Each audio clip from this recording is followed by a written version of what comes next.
বাসিন্দাদের সঙ্গে। আর এখন ত্রাণ বিলি করছেন, ত্রাণ শিবিরে গেছেন, শিশুরা যাতে খুশি থাকে তার জন্য বিভিন্ন উপহার দিচ্ছেন। এবং ত্রাণ শিবিরে এই মিরিকের কমিউনিটি হলে মুখ্যমন্ত্রী মমতা বন্দ্যোপাধ্যায়। কথা বলবো আবিরের সঙ্গে, আরো বিস্তারিত জানবো। আবির, এই মুহূর্তে মুখ্যমন্ত্রী মমতা বন্দ্যোপাধ্যায় তিনি পৌঁছেছেন মিরিক বাজার কমিউনিটি হলে। এই মুহূর্তে মুখ্যমন্ত্রী মমতা বন্দ্যোপাধ্যায় তিনি পৌঁছেছেন এই কমিউনিটি হলে। এখানে যে সমস্ত ক্ষতিগ্রস্তরা যারা ছিলেন তাদেরকে এখানে রাখা হয়েছিল। এখানে হেলথ ক্যাম্প চলছে, এখানে কমিউনিটি কিচেন চলছে এবং যারা বাচ্চারা রয়েছেন তাদেরকে এখানে রাখা রয়েছে। জেলা শাসক সহ সকলকে সঙ্গে নিয়ে তিনি এখানে আসেন এবং এখানকার পরিস্থিতি সম্পর্কে দেখেন। এখানে এলবি রায় এবং অনিত থাপা এদেরকে দায়িত্ব দেওয়া হয়েছে মিরিক সন্নিহিত সমস্ত জায়গাকার রিপোর্ট তৈরি করতে এবং রিপোর্ট তৈরি করে জমা দেওয়ার ক্ষেত্রে এখানে কি কি ধরনের বাড়ি তৈরি করার কাজ বা বাকি প্রসঙ্গের কাজ কিভাবে করা হবে সেই সংক্রান্ত বিষয়ে তিনি প্রয়োজনীয় নির্দেশ দিয়ে গেলেন এই কমিউনিটি হল থেকে দাঁড়িয়ে।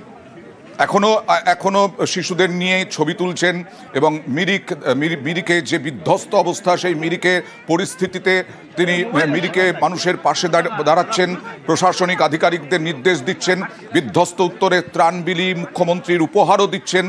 কথা বলবো আরও একবার আবিরের সঙ্গে। আবির, মিরিকেরই এই বিভিন্ন অংশে যাবেন মমতা বন্দ্যোপাধ্যায়, আরও বিভিন্ন জায়গায়।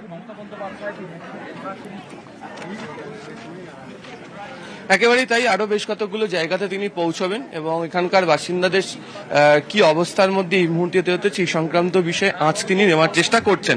আমাকে শুরুতেই বলছিলাম যে মিরিক আসার পরিকল্পনা ছিল না, এখানে কথা ছিল হচ্ছে যে সুকিয়া পুকুরি থেকে তার যে অনুষ্ঠান তিনি সেটা সেখানে করবেন, কিন্তু এখানে আচমকায় তিনি কনভয় তিনি ঘুরিয়ে নেন এবং সুকিয়া পুকুরি থেকে সুকিয়া পুকুরিতে যাওয়ার কথা ছিল কিন্তু হঠাৎই তিনি মিরিকের দিকে চলে আসেন। মিরিকে কার্শিয়াংয়ে ছিলেন, কার্শিয়াং থেকে মিরিকে যান এবং মিরিকে মোটামুটিভাবে স্থানীয় বাসিন্দাদের সঙ্গে কথা বললেন, তাদের হাতে সাহায্য তুলে দিলেন। আবার কমিউনিটি সেন্টার মিরিকের, সেই কমিউনিটি সেন্টারে যারা ঠাঁই পেয়েছেন তাদের খোঁজ খবর নিলেন, তাদের হাতে বাচ্চাদের হাতে উপহার তুলে দিলেন, স্থানীয়দের সঙ্গে কথা বললেন। কিছুক্ষণ আগে মিরিক লেকের ধারে বাড়ি বাড়িতে ঢুকলেন এবং স্থানীয় বাসিন্দাদের সঙ্গে কথা বলে তারপরে কমিউনিটি সেন্টারে এলেন। সঙ্গে অনিত থাপা, গৌতম দেব, অরূপ বিশ্বাস।